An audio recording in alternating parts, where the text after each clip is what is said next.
तो आज हम पढ़ने वाले हैं माइटोकॉन्ड्रिया। सबको पता है माइटोकॉन्ड्रिया सोर्स ऑफ एनर्जी है। अब क्यों है सोर्स ऑफ एनर्जी वो हम देखते हैं, ठीक है।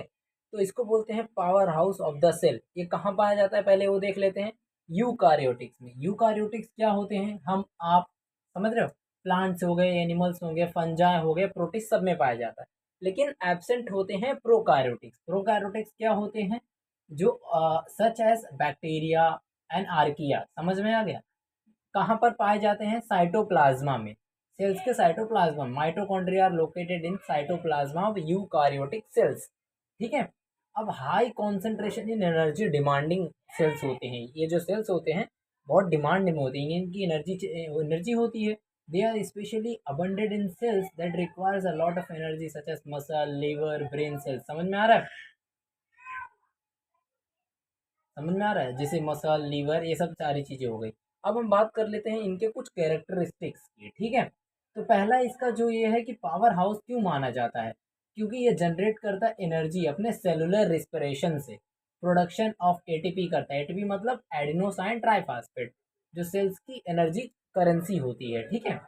अब डबल मेम्ब्रेन्स होते हैं। डबल मेम्ब्रेन समझ में है, एक ये ऊपर का मेम्ब्रेन और अंदर का मेम्ब्रेन।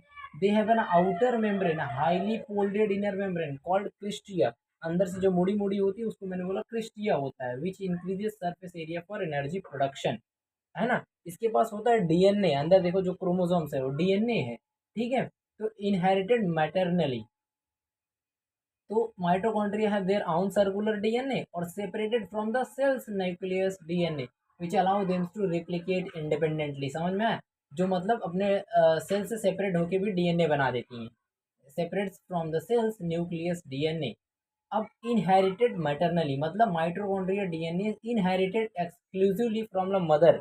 मदर से एक्सक्लूसिव हो जाता है, इनहेरिट करके आता है, मतलब उसके पास जितनी एनर्जी रहेगी हो सकता है उससे ज़्यादा हो, थोड़ा कम भी हो, बट एनर्जी होगी। अब मेटाबॉलिज्म, एनर्जी का मेटाबॉलिज्म कैसे होता है वो देखते हैं। दे play a key role in processes like citric acid cycle हो गई, ऑक्सीडेशन होता है, फॉस्फोरिलाई फॉस्फोरिलेशन होता है, एटीपी प्रोडक्शन। एटीपी जब क्या करती है, एटीपी से एनर्जी लिया जाता है, फॉस्फेट बॉन्ड तोड़ा जाता है तो एडीपी बन जाता है और एनर्जी कंज्यूम की जाती है, राइट। अब बात करते हैं कैसे रेगुलेट किया जाता है एपोप्टोसिस को। यानी कि माइटोकॉन्ड्रिया इन्वॉल्व होती है प्रोग्राम्ड सेल डेथ, है ना। जिसको हम लोग एपोप्टोसिस बोलते हैं, which is essential for removing damage और अननेसेसरी सेल्स। मतलब रेगुलेट करती है एपोप्टोसिस, यानी कि जो डैमेज हो जाएंगी, डैमेज्ड सेल्स जो होंगी उसको बाहर निकालना वेरी इंपॉर्टेंट। अब देखते हैं कैल्शियम स्टोरेज भी करता है। अब कैल्शियम कितने इंपॉर्टेंट है बॉडी के लिए आप जानते ही हो। They play regulate cellular calcium level critical for various cell functions. अगर किसी चीज़ की ज़रूरत होगी, मान लीजिए किसी सेल को ज़रूरत है कैल्शियम की, तो वो क्या करेगा, दूसरे सेल को कैल्शियम दे देगा। समझ में आया, तो ऐसे। अब बात करते हैं रिएक्टिव ऑक्सीजन स्पेसीज की। इसके पास क्या होता है, रिएक्टिव ऑक्सीजन, यानी mitochondria produce and manage reactive oxygen species, R O S, which can damage cells if not properly control. तो जो हमारे पास ऑक्सीजन इसके अंदर होती है उसको कंट्रोल किया जाता है, नहीं तो क्या होती, बहुत ज़्यादा रिएक्टिव होता है वो किसी सेल को। ऑफकोर्स किसी सेल को ज़्यादा हवा लगेगी तो उड़ जाएगा, ऐसे हम मान लो, ठीक है। तो अगर आपको वीडियो अच्छी लगती हो तो हमारे चैनल को सब्सक्राइब कर सकते हैं, वीडियो अच्छी लगी तो लाइक करें। कुछ अगर आपको लगता है कि हमें कुछ इम्प्रूव करना चाहिए, ऑफकोर्स इम्प्रूव तो करना ही पड़ेगा हमें, ठीक है। हमारे वीडियो को लाइक करिए आप, ठीक है। अगर कुछ सजेशंस हो तो हमें कमेंट में लिख के बताइए।